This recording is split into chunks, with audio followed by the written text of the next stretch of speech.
You're listening to Keith Angle, the host of TGI Sports Talk on the National Streaming Sports Roku channel.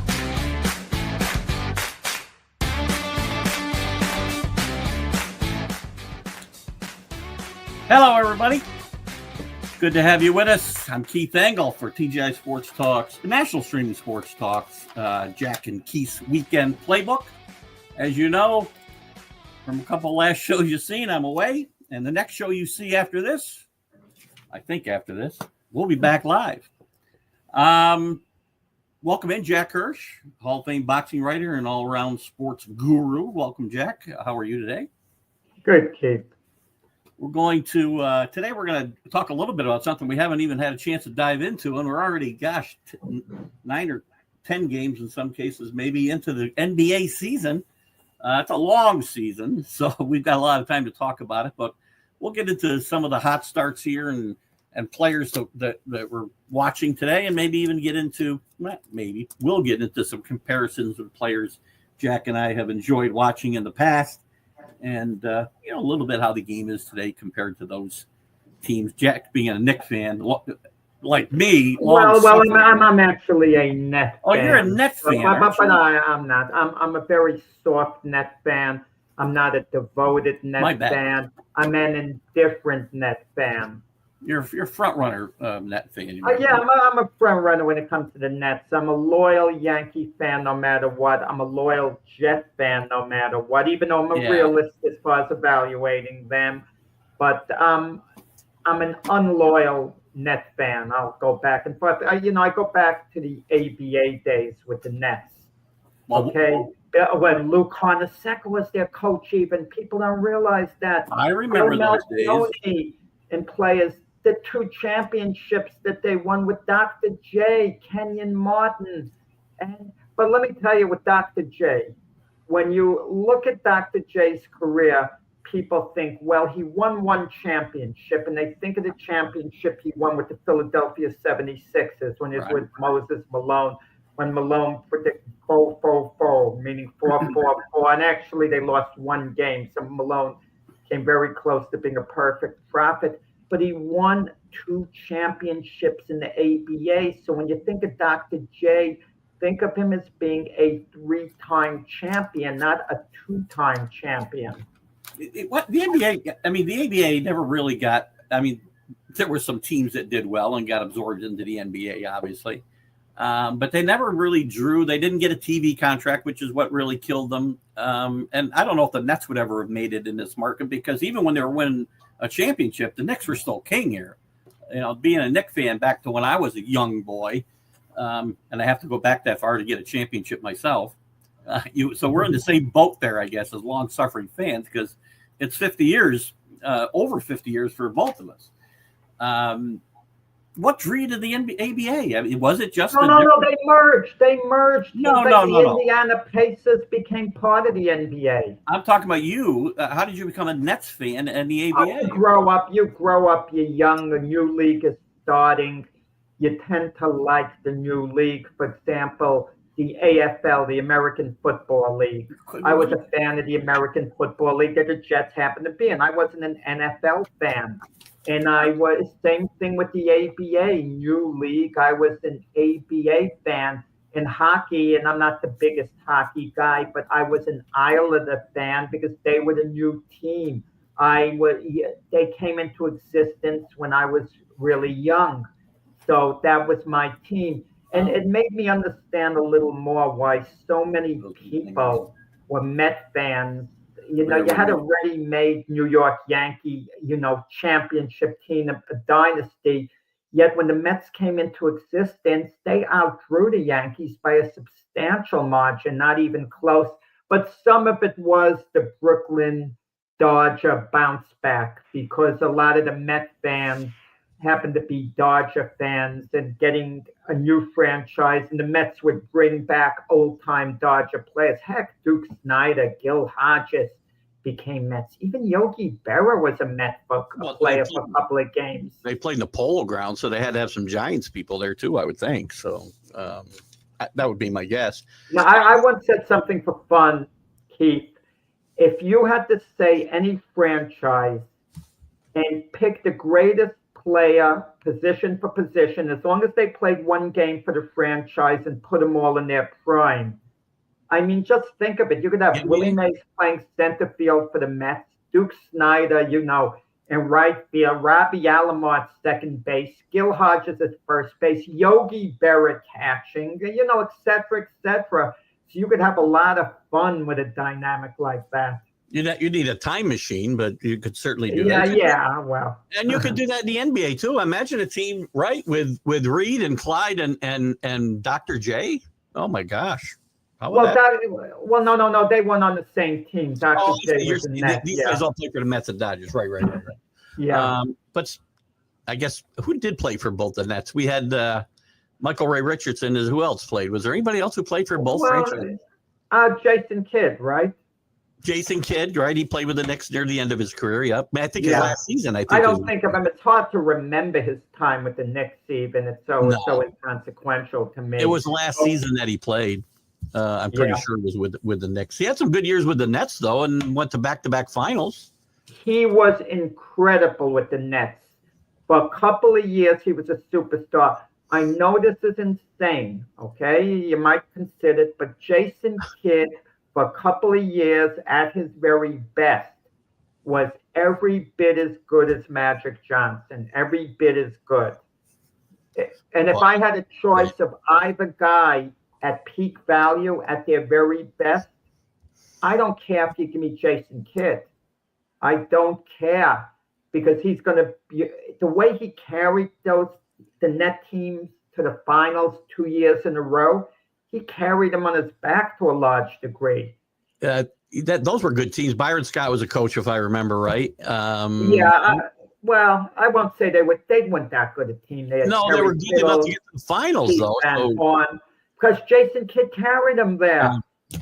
Jason Kidd meant as much to the Nets, every bit as much as, let's say, Allen Iverson meant to the Sixers when he took, helped carry him to the finals. That's fair. And similar circumstances. Everyone acknowledges Jason Kidd is a Hall of Famer, but people don't realize that he was an absolute superstar for a couple of years with the Nets. I don't mean just a great player. I'm talking about a superstar. What hurts Jason Kidd in that regard? He had some problems off the court. Does that hurt him? Was it the market he played in for most of his career in Dallas? And No. Outside of the couple of years where he was off the charts, he was outstanding still. But he wasn't a superstar player throughout his career. He was just a tremendous player, tremendous. Okay, and he was selected for all the Olympic teams. He'd have the longevity, coming out. He had a big name coming out of college, coming from Cal. And listen, when you talk about the 10 greatest point guards in the history of the NBA, Jason Kidd makes the list easily. If you talk about the top 5, to a lot of people, he sneaks into the number 5 slot, I think. Does he? Does he, though? Oh, for his whole career. I get what you're saying. For a couple of years, he's as good as Magic. He's as good as anybody else.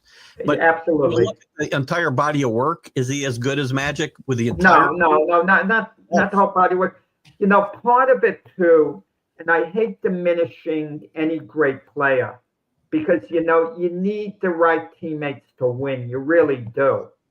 But Magic had a peak Kareem Abdul-Jabbar. Kobe Bryant had a peak, Shaquille O'Neal. Michael Jordan had a peak Scottie Pippen. What did Jason Kidd have? A peak Kerry Kittles, like I said a while ago. That's the first name I thought of too. If you flip-flopped some of these players on teams, how would they do? Let's be honest. If you put Magic Johnson on a regular good team, he would elevate them without question. He's not going to have 5 championships. Magic likes to judge things based on his rings. I'm better. I have 5 rings. You have 2. You have 3 or whatever. So he says that proves I'm better. Well, you had Kareem Abdul-Jabbar. Not at his you had the top 5 player of all time playing with you. You had James Worthy, a Hall of Famer. I'll give you everybody. I'll give you Kareem, but Kareem was on the backside of his career for most of Magic's run there. You have to not for the championships. No, not for the championships. In the mid '80s, he'd been around for 15 years. The last championship, Kareem was slipping a bit, but still came up with big performances.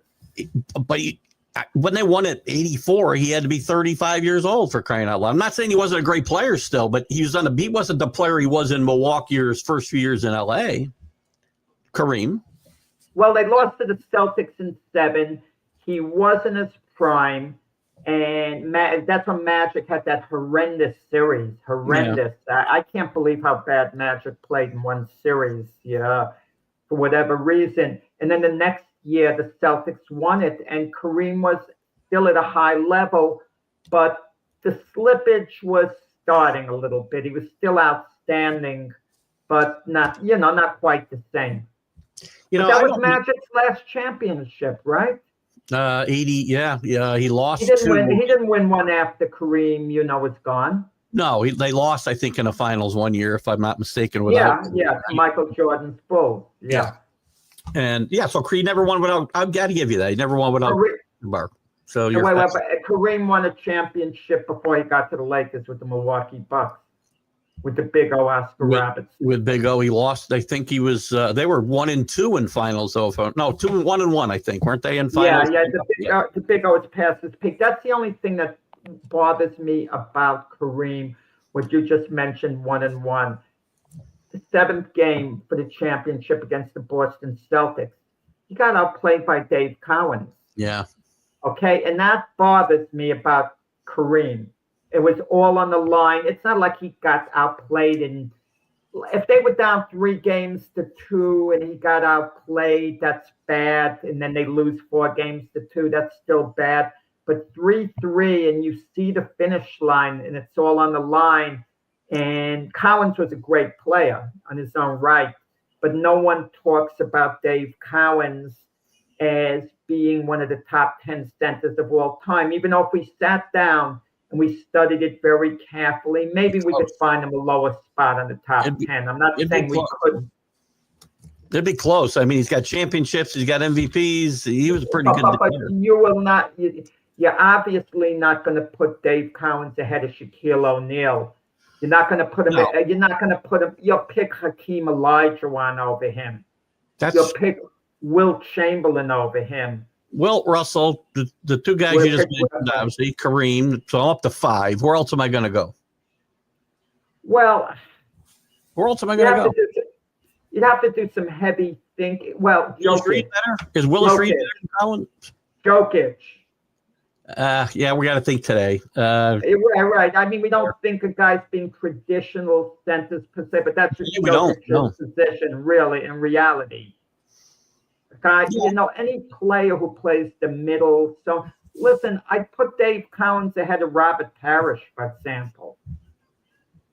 I put him ahead of Bill Laimbeer, guys like that. How about Willis Reed? I wouldn't put him ahead of Reed. Healthy Reed, I wouldn't put him ahead of. I think career-wise, Cowens played longer, so I think he's got a better body of work. Reed was a small center who should have been playing forward. So was Cowens. Cowens about the same size. I think Cowens was a little bigger. I think they were 6'8", 9. 2 of them. And maybe I'm missing something here, but it's close between Cowens and Reed. It's close. Would you agree, Willis Reed?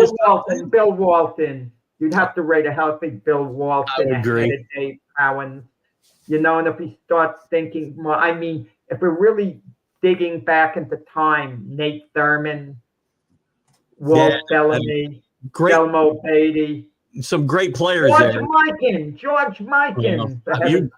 You grew up with George Mikan, so you got prejudice there. But I want George Mikan. Here's a little trivia for you. Okay, I don't know whether you knew this or not. You're pretty sharp. You know your stuff, Keith. When the ABA first came into existence, the commissioner was George Mikan. Yep. And George Mikan went on a radio sports talk show.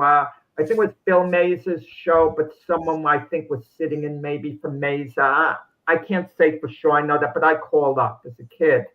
and I asked him, how does the ABA compare to the NBA? Now, Mikan hated the NBA. To him, it was personal because something went down between him and the NBA. I'm not sure what it is. Maybe you know, but I don't. I don't. And when I asked him how the ABA compared to the NBA, he says, we think we're as good as them right now and we'll be better in a couple of years.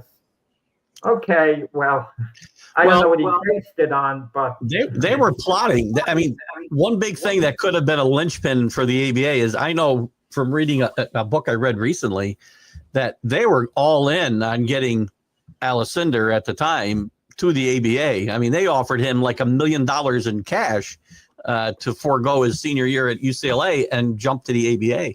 And he was this close to doing it. I can't remember what killed the deal, but he backed away. And George Mikan really wanted that to happen. And that's probably why he thought they were on their way. Because if they could have got a player of that caliber.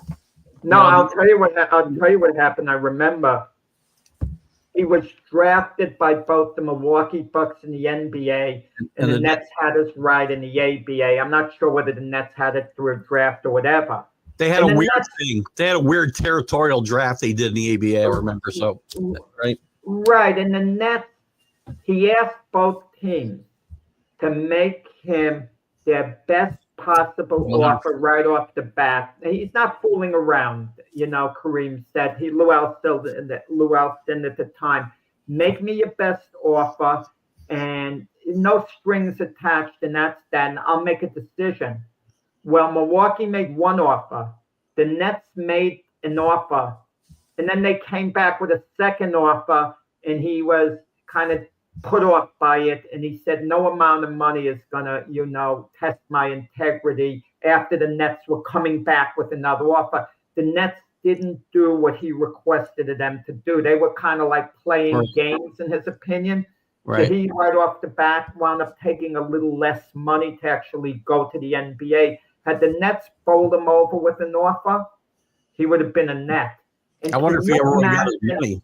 He was a Net, and could you imagine him being there with Dr. J, Rick Barry? Could you imagine you assemble that team? Can you? And the ABA would have had a dynasty team in the Nets, and just pay those guys, give them top dollar to keep them. They would have been better than the NBA team. And then you build around them. I mean, just the idea. So do you think the ABA would have thrived if Jabbar went there, or they would have forced a merger sooner? Good question. You never know. You never know, because how would the other teams have drawn? Yeah, and they didn't. Like, these guys were playing. And exactly. You just don't know. They were playing out on Long Island. They were playing some games like at St. John's University, the New York Nets at the time. Then they'd have the Nassau. Then they went to the Nassau Coliseum. But, we'll never know what would have happened had he gone to the ABA. But the ABA had some other terrific players like George McGinnis, to come up. They had Artis Gilmore. I'm not sure I don't remember what Artis Gilmore exactly did in the NBA. I don't think he did anything really significant that kind of blew you away. He was a good player with the Bulls, but played on a bad team, so he didn't do much. And I think he went to the Spurs after that, or maybe, I think it was the Spurs after that. So he was okay, and he was making all-star teams early, Artis Gilmore, but he wasn't, carrying anybody to championships. He was a good player, though. That Kentucky Colonel team was a great team. You talk about the Nets, right? There were a couple of teams that got really, I think, screwed during the merger. And the Colonels just folded. They had a great team. We talked about the Nets, and the teams that came in were the Nuggets. Who were the Nuggets? The Nets. Dan Esso. Yeah. Yeah, the Spurs. And I think that might be it. I think was there 4 teams or 5? And then they had more than that. The Virginia Squires. No, they didn't come in. They folded. So they didn't come. No, they didn't merge. No, right. They didn't merge. They folded soon after. They had Irving in the Nets. Rick Barry got himself off the Virginia Squire team and onto the Nets. He had a strategy. If he used it today, do you know how terrible it'd be for him? He says, I don't want my kids growing up with an accent the way these people in Virginia. And then he imitated them. Can you imagine a player using that today to try to force a team? He gets suspended. There would be such outrage. He wasn't a great guy, Rick Barry. He wasn't a nice guy. No. You know what Great happens player. to these guys when they're in a position of power the way Rick Barry was? He had his nose up in the air. And what even happened with the Nets, for whatever reason, like when he was with one team, I forgot the exact scenario, but the broadcasters knew him and he had a great relationship with them. But then when he went elsewhere, they tried to talk to him and he says, no answers for anyone in the press. He kind of like turned away. You know, some of these guys, they don't get it. A Sparky Lyle was even funny in his book, The Bronx Zoo. Fran Healy was his bullpen catcher a lot of the time. Yeah. So Fran Healy was retired by the Yankees, and they made him a broadcaster. So he tried to interview Sparky Anderson. He says, Sparky, how is it to be in the bullpen all the time? And he says, darn it, Fran, you've been there the last couple of years. What are you asking me this? I was just thinking while we were talking about the merger, the guys who made out the best during the merger, and I'm sure you know the story, the guys who owned the St. Louis Spirit.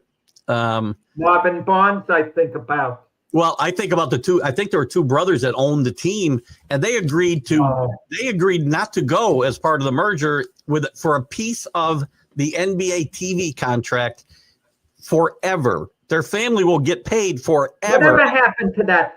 Didn't that get resolved? They're still getting paid, as far as I know. At least a couple years ago, they were still getting paid. Wow. Anybody ever made in sports, I swear to God. I think the NBA wanted to go to court about it, and they did.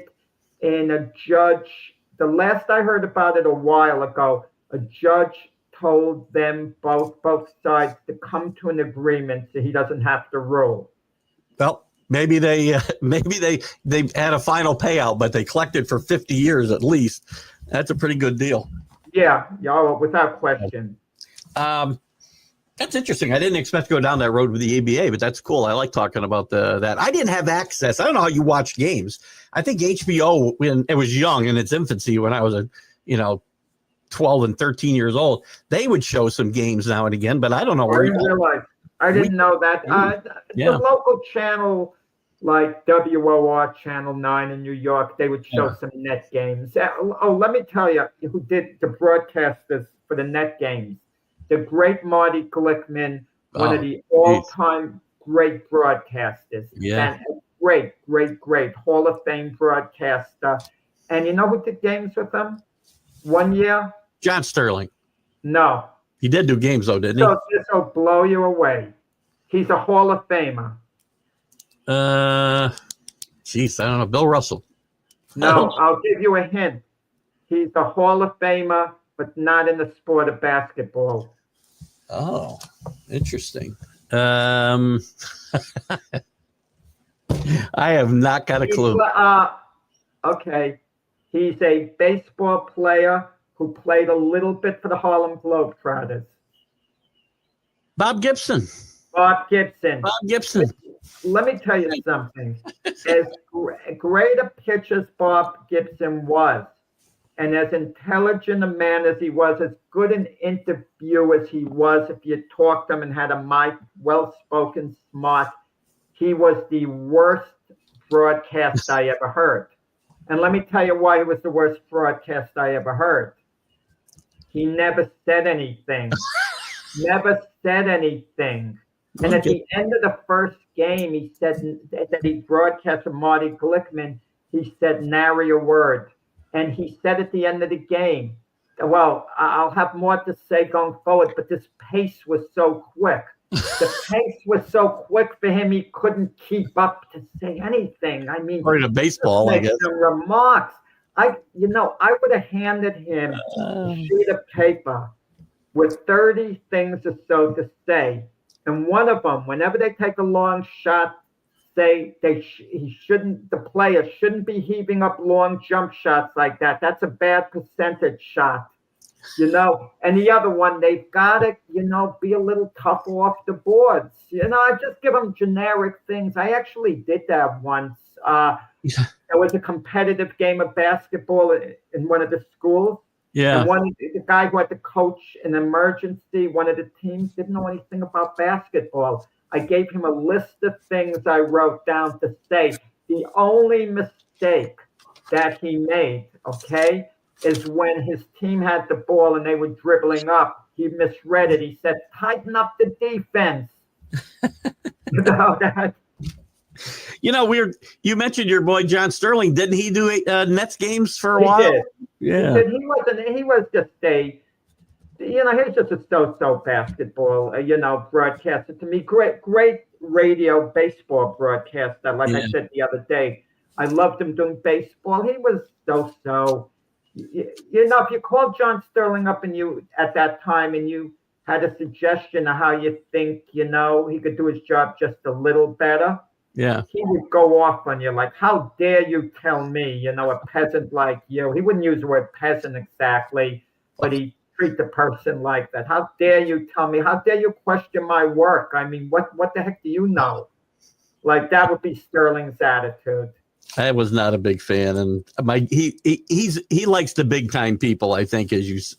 Absolutely. Listen, Mike Francesa, very condescending guy. Oh yeah, nose is up in the air. I'm not a Mike Francesa fan as a person, based on what I see on the air. You never know if you know these guys personally. You might like them a great deal, and the perception might be different. I realize that. But I understand, and I'll tell you right now, Mike Francesa is a condescending snob, a know-it-all. 100%. Compared to John Sterling, he's the consummate That's pretty bad. Gentleman. That's how bad Sterling was. That's how rude and obnoxious John Sterling was as a talk show host. That's pretty bad. It's so long ago, and someone would say, get over it, Jack, move past it. Nah, believe me, I don't walk around thinking of John Sterling in those shows. But we're talking sports, we're on the air talk show host, we're evaluating it. I got to find some of those somewhere. I got to scour YouTube, see if I can find some audio of Sterling. So, because Sterling would tell people after, well, you don't like what I talk about, you don't like what I say, don't listen to me. Just don't listen. Something? It got to the point that I took him up on what he was suggesting. I stopped listening to him. Well, there wasn't a lot of choices. A guy who was like that kind of rude to people. Yeah. Now you got choices. Then you didn't. You probably didn't have anybody else to listen to. No, you didn't. Listen, and you had a lot of these talk show hosts. They had issues. Look, R. Rush Jr. could be very testy. Yeah, I remember that. But he could go both ways too.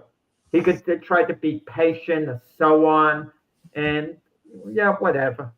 Mike, you mentioned Francesa. I bring him up a lot on my shows because people get on me for my prognostications, right? Francesa's never been wrong because the tapes disappear of any time he makes a wrong prediction of anything. The tapes are suddenly gone. Our predictions are here and they live on forever, just so everybody can know that. Well, I don't know who's going to go back on it. But anyway, that's what kind of bothers me. There's a lack of accountability. If you say something, go out on a limb beforehand. You see this during the NFL games all the time, even the NBA, any league. After the fact, they question whether something, should have been done if it's going to be done, beforehand. I like first guessers. I'm wrong a lot. I like to be a first guesser, not a second guesser. I hate second guessers. Some of these broadcasters, I have a hard time stomaching them. An NBA team could be down 4 points. They got the ball on the inbounds pass. So they could be down 3 points. 3 points, 8 seconds left. And the broadcaster will say they don't necessarily have to go for 3. They have 2 timeouts. They could get a 2. They could foul. And then they could this. Come on, you idiots. They're like 8 seconds. There's not 42 seconds on the clock. Or the term, whenever they tell you there's plenty of time, that means there's not plenty of time. Who if you like? You know what? I like this actually. Where we're going here, we should have done the show about announcers because I like this. Who did you like when you were started listening when sports radio really hit? Right, Mike and the Mad Dog were. Pete Franklin's a big name that comes up a lot. I used to be able to catch him out of Cleveland. Another guy who was obnoxious as hell. Everybody seemed to have that same shtick until like WFAN came on the scene and got big. Were there guys that you did like, and if you had gone that direction, you would have liked to emulate yourself after? I don't know, emulate. I like Bill Mazer, who had the first Talk Sports show. Yeah. I like Bill Mazer a lot. I kind of liked R. Russ, but he got carried away on the race issue to the point where it was a turnoff. Now, listen, R. Russ had every right to be mad, upset. Yeah. With how his career was delayed, based on racing, it had to be in part, too. But there were other issues involving him too, supposedly, that held him back to a degree. Yeah. And I'm not going to get into that. I like Mike Francesa too to listen to a point. I didn't like his attitude at times, like the know-it-all attitude. He always had his nose up like he's superior. Talk shows. I like Michael Kay on there. I like Michael Kay better on his talk show than on the Yankee games. I can tell you that. Yes. I like him on both. Okay, actually, because I what you try to visualize, Keith. This is what I do with a lot of people in general, public personalities. The cross-country trip. If I had to ride from New York to California, who would I enjoy sitting next to, who I wouldn't enjoy sitting next to? Some people I feel I get along with great. Others I wouldn't get along. I think I'd get along really good with a guy like Tom Brady, for example. We'd get along good. I'm sure you would. Yeah, I think I get along really good with Michael Jordan. We'd get along, Not so sure. But some of them you kind of wonder. The ones I wouldn't get along so great. John McEnroe would bore the heck out of me. He'd be in a mood, whatever. He wouldn't have too much to say. Could be entertaining or in a mood, yes. So half the trip would be good. It's funny because I have a very similar way of how I judge people I don't know. I tell my wife all the time, I'd like to have a beer with him, right? That's how I judge people. I'd like to have a beer with that guy. And if I don't that's why you and Bill Parcells, where I could love to see you guys have a beer together. We tried to have a beer together, or at least I did, and it didn't work out well because Bill was. I think people in higher positions, Keith, they look at a way like who you are, in a certain sense. It happened to me. There was an award banquet for the Boxing Writers Association of America. During the time I was the president, it was at the MGM Grand in Las Vegas. One of the honorees, I'm not going to say which fight it was, well known. He's walking by. I'm trying to stop him because I just want to tell him the program quickly, reinforce he has a time limit, so on, when I'm going to call on him, what time, because the whole thing was scripted. And he's kind of like, stops, looks at me, and it's blowing me off. I can't get the words out, like who I am, even, like leave me alone. Like his head was up in the air, his nose up in the air. Yeah. Later, he comes back to his management team, who I'm talking to, and they introduce him to me. Oh, this is the president. Now he changes his demeanor. I'm worth his attention now. That's interesting. It's funny. We're talking too about the choices. There weren't a lot of choices back in the day.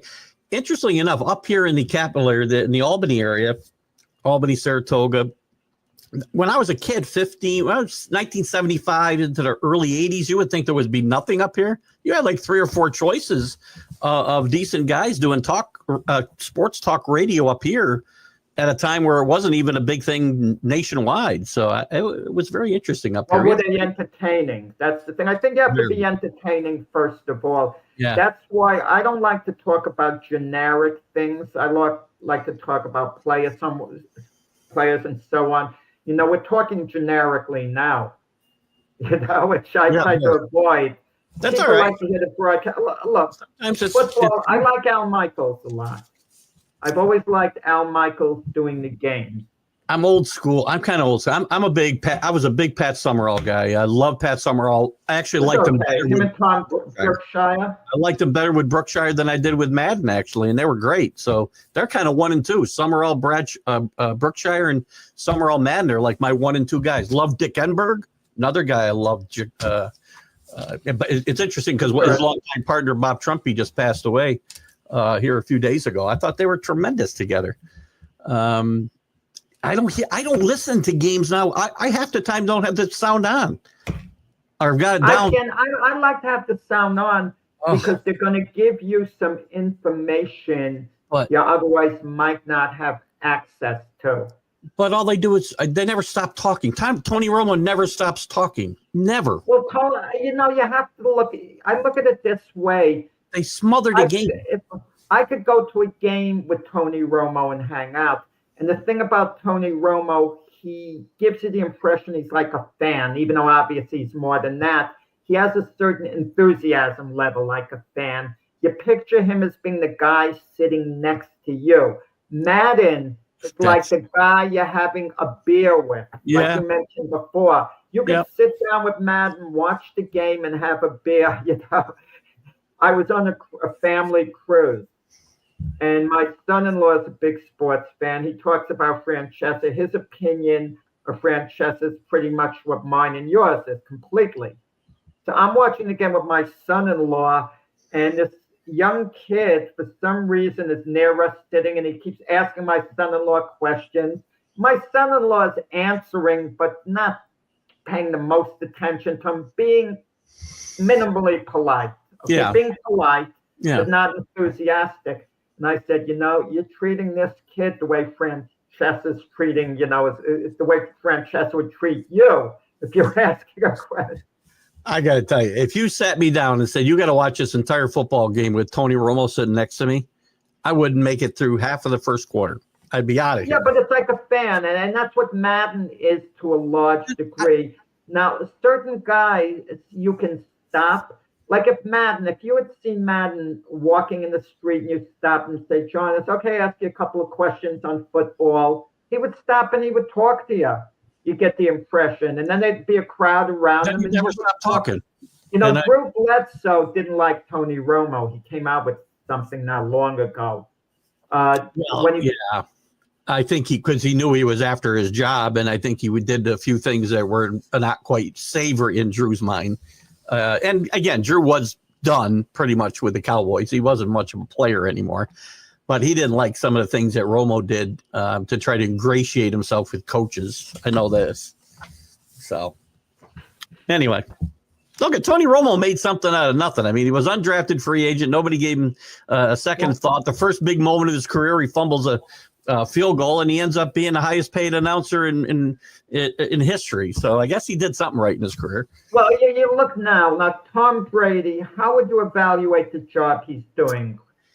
Yeah, I've only seen him maybe once and heard him, I should say, once, I guess, this year. He seems to be a little bit better than he was last year, but not marginally better. I'm still not seeing a guy that I would, I'm dying to hear, boy, I hope Brady's doing the game today. Yeah. No, he signed a 10-year deal for $375 million. Olsen, for some reason, the first name, I think of Matt Olsen. Greg Olsen. Yeah. Greg Olsen. I always think of Matt Olsen, the Brave first baseman. Yeah. People are making a big thing. Oh, how great Greg Olsen is. Put him back on instead of Brady. Greg Olsen was no different from Brady in calling the game. Greg Olsen was okay. I mean, he didn't blow me away. He didn't have the personality of a John Madden. How could you take Greg Olsen off there? And there's a feeling of entitlement, and maybe even Greg Olsen felt that way. How can they do that to me? Well, guy, you're lucky to have a job with CBS. They're keeping Fox, they're keeping you on, even if it's the second team you're working for. You see, where I think Brady went wrong was this way. I think he's doing okay. But I think when you're paying a guy $375 million for 10 years, and I realize they're having him do other things for the company. Yeah, I understand all that. You wanted to see Brady be outgoing more. So Brady's not calling guys out on things. He's not getting animated. He's not being the same way he was as a quarterback. As a quarterback, he would get on guys. Yeah, but don't you think part of that? Don't you think part of that is a relationship with the Raiders, and he's going to criticize guys that he might negotiate with as free agents later on?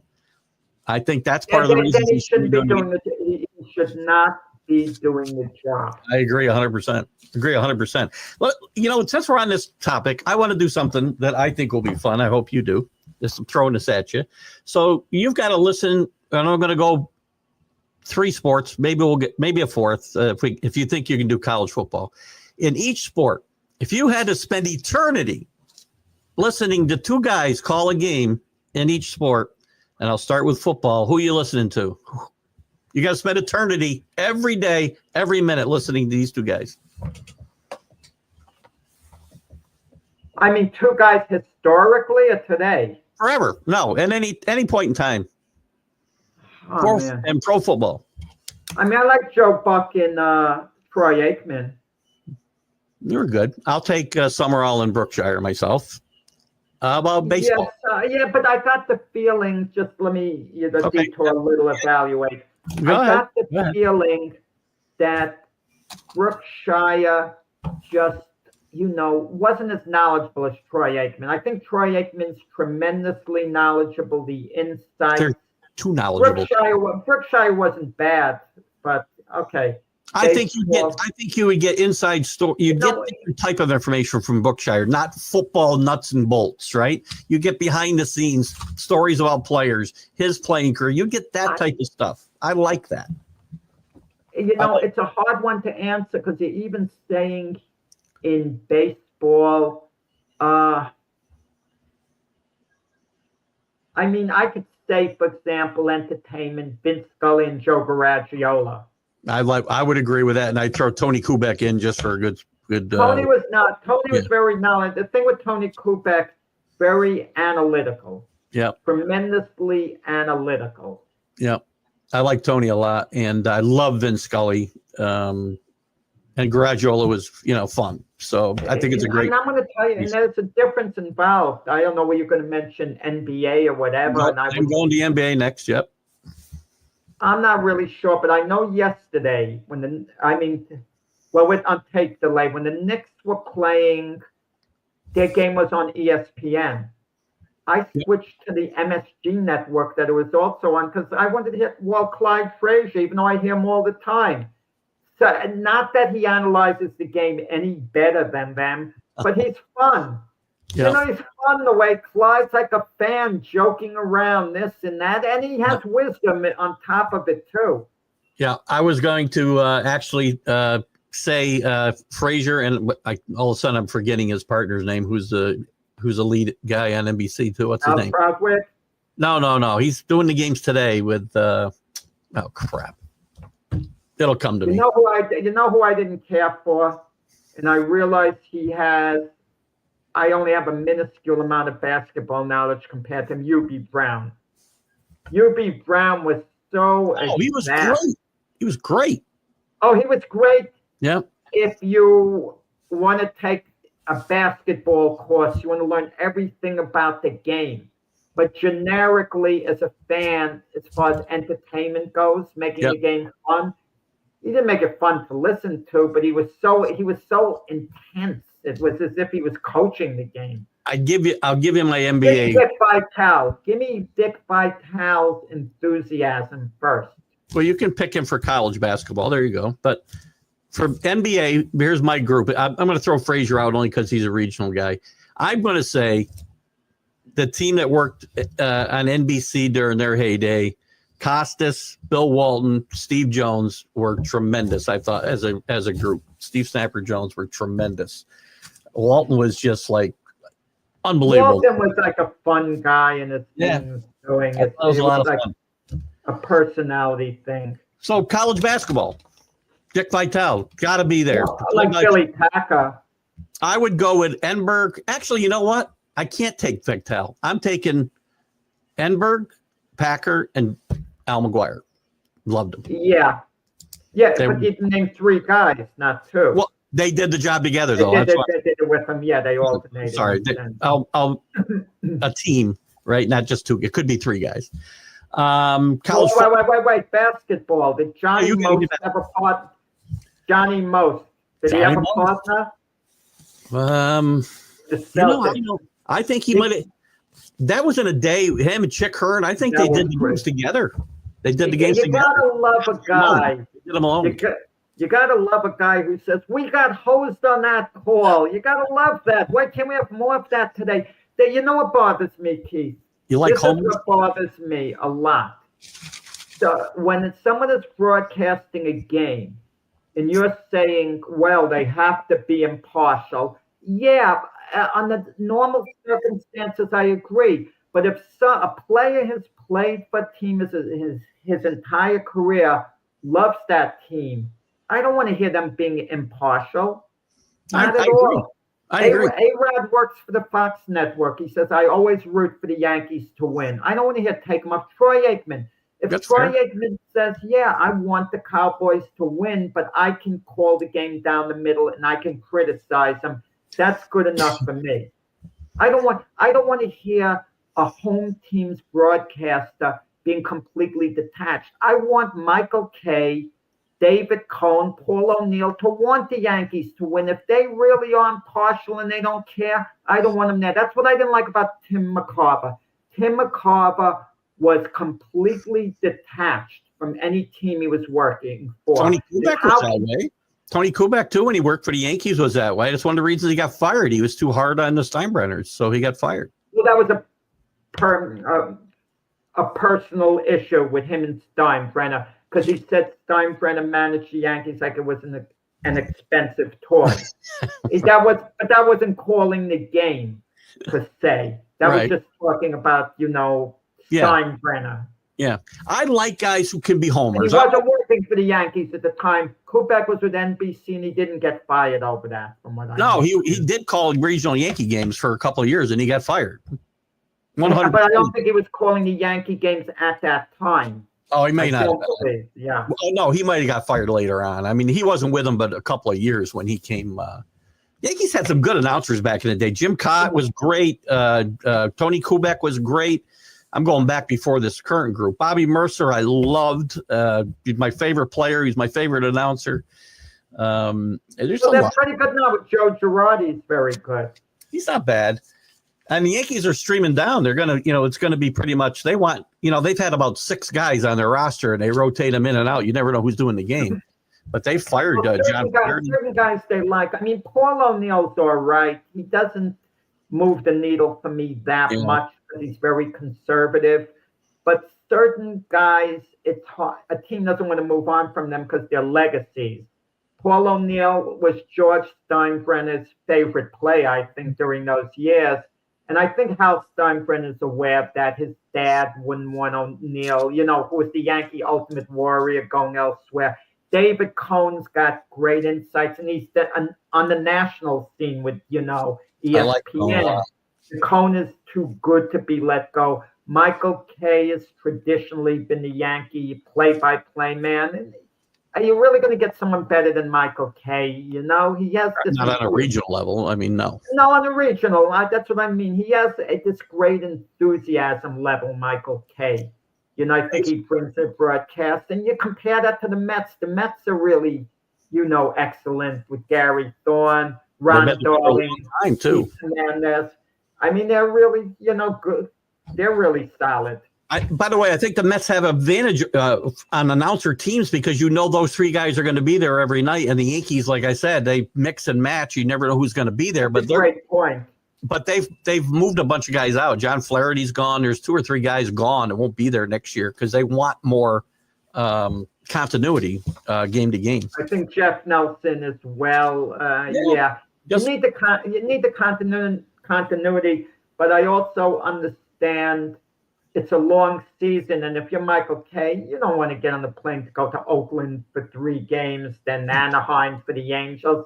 I'm all for especially the West Coast games. That's the time you can give your broadcasters a little bit of an in-season break, perhaps, that they're not traveling all the time. Well, a guy like Paul O'Neill lives in Cincinnati, and you're going to have him do 162 games a year. He's going to be away from home the whole season. Man. Oh, yeah.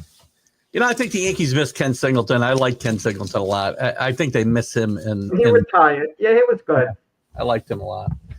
Well, that's interesting. We went off on a totally different tangent than I thought we were going to go. That's fine. We talked no NBA.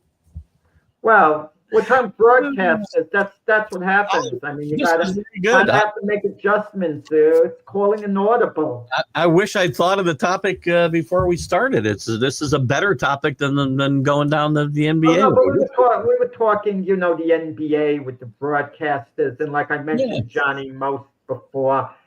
I kind of like that to a point. You have to be able to call a game very objectively, what the players are doing, so on, calling them out if you think they're doing something wrong. Yeah. And that's what I like about Troy Aikman. Troy Aikman absolutely would like to see the Cowboys win. He was a career Cowboy, but I think he calls it very fairly. Let me ask you, because you said Joe Buck and Aikman you like a lot, and I don't mind them. Actually, of the guys that do the games today, they're probably my favorite, quite frankly. But you look at people here in New York, they think they hate all New York teams. They think Joe Buck hates everything to do with New York. No, Giants, Jets, Yankees. When he did baseball, he hated the Yankees. I don't see it. I think he's pretty objective. You want to know something? It's irrelevant as long as you can call the game down the middle fairly. He can hate the Yankees. Yeah. You got to be fair about it. But it doesn't come out in his broadcast that he hates New York, does it? I don't think it does. Do you?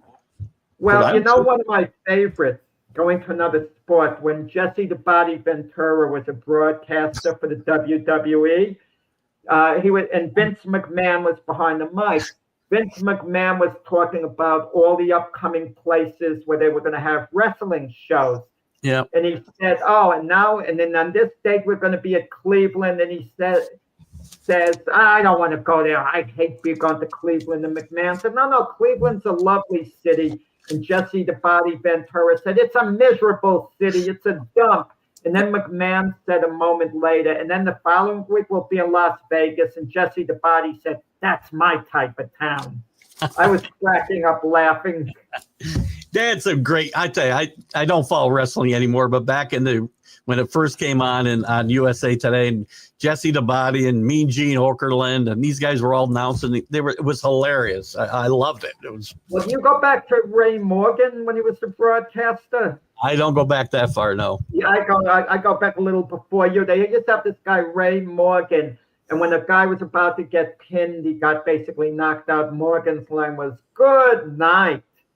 And we'd always have Bruno Sammartino in the dressing room, and when the villain was beating up the good guy, all of a sudden Morgan would say, in comes Bruno Sammartino. He'd be running down the aisle.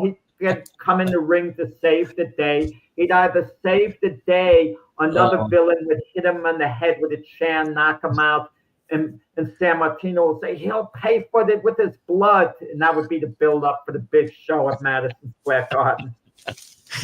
There was a lot of good times. I think wrestling kind of jumped the shark quite a while ago, actually. People forget how iconic certain athletes were in their time compared to someone else. And I was thinking, like, later on when Hulk Hogan was truly iconic, arguably the most iconic wrestler in wrestling history, arguably. But you could also argue that Sammartino was that based on how he was in his era. Just like I was once speaking to someone who was, a big Derek Jeter fan. Oh, man, how Derek Jeter's so big, which he absolutely is. And they had a hard time comprehending because they were like a bit younger. Well, Mickey Mantle was bigger than Derek Jeter. They couldn't understand that. Mickey Mantle is more iconic, at least was, than Derek Jeter. Now today, if you have someone take a vote at this moment, maybe a little of the shine is worn off Mickey Mantle because years have gone by. Yeah. And Jeter's still kind of prominent. You see him in commercials, Fox Network, other things. But Mickey Mantle was bigger, just like we mentioned Mike Francesa. He said something once about Joe Namath, which was right. He says, people forget that Joe Namath was Michael Jordan big. During Namath's absolute peak, Michael Jordan wasn't more popular than Joe Namath, but No. Jordan's has lasted for a long time, and Namath, had a few years of a window. You know what happens, and I see this a lot. When I grew up, and I'm sure when you did, when you started following your team or following whatever you were following, you also learned about the history that went along with it. And I find in the more recent generations, they don't do that. That team started to exist when they started following them, and they don't know anything about it previously. And I think that's a horrible way to go about it. You make an unbelievably good point that I was actually thinking of earlier today. When we talk about the greatest of all time, when are we starting the discussion? You talk about you talk about position for position in the NFL. Now, Jim Brown's name always enters the discussion as a running back, and to many people, he's number one. And the reason for that, in part, is because Jim Brown remained very relevant after his NFL days were over, and he kept reminding us of that. But if we talk about the greatest quarterbacks of all time, why isn't Johnny Unitas' name ever getting into the discussion? I'm not saying he should be number one, but why isn't his name in discussion? If you ask me, or you ask the average person, who's the greatest quarterback of all time, and they're going to say, well, Unitas 1, Brady 2, something like that. In football, I mean, Unitas had 3 championships. The game, I think it's a couple of things. Recency bias is always a thing, right? Plus, kids don't learn about history, so they don't know the history of the game. And also, the game's changed so much, right? The numbers that Unitas put up outside of the championships are dwarfed by what goes on today because of the way the game's played, right? So you have to say, and it happens to all the quarterbacks from that era because they weren't throwing 50 touchdowns a year and 5,000 yards. You threw for 2,000 yards and 20 touchdowns. You had like the best year ever back in the day. So after we're gone, what are future generations going to say about Tom Brady, Peyton Manning? Is Peyton Manning even going to be so, probably not as big as he was? I mean, we don't know, because the big debates, 2 big sports debates, aren't hardly even talked about anymore. They're not talked about. Boxing, for example. Who would have won between Jack Dempsey and Joe Louis? No one even comes up with that, but that was one of the great sport debates of all time. People would be arguing it for decades, but at some point, I mean, it must have been maybe about 1990, it ceased to exist. And the other, Wilt Chamberlain and Bill Russell, who was the greater player, that used to be the equivalent of LeBron and MJ. Yeah. In other words, 50 years from now, no one's going to be discussing who is greater, MJ or LeBron.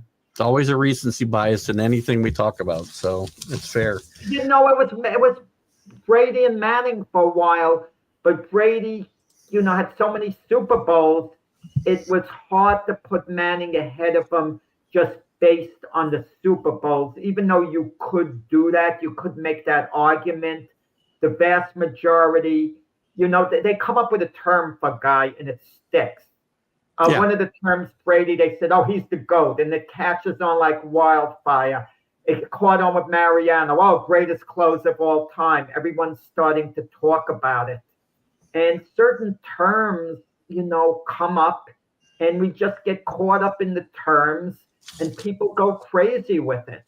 Well, you know what? There's a lot. We could go on for like 4 hours probably talking about all of the topics we've talked about today. So this has been a fun hour to kind of do a filler. When you guys see us next, by the way, we should be live after this show with our next show, which would be on the 21st. Our next live show after you see this should be on the 21st of November. And I'll miss you guys while I'm gone. I'll miss Jack while I'm gone.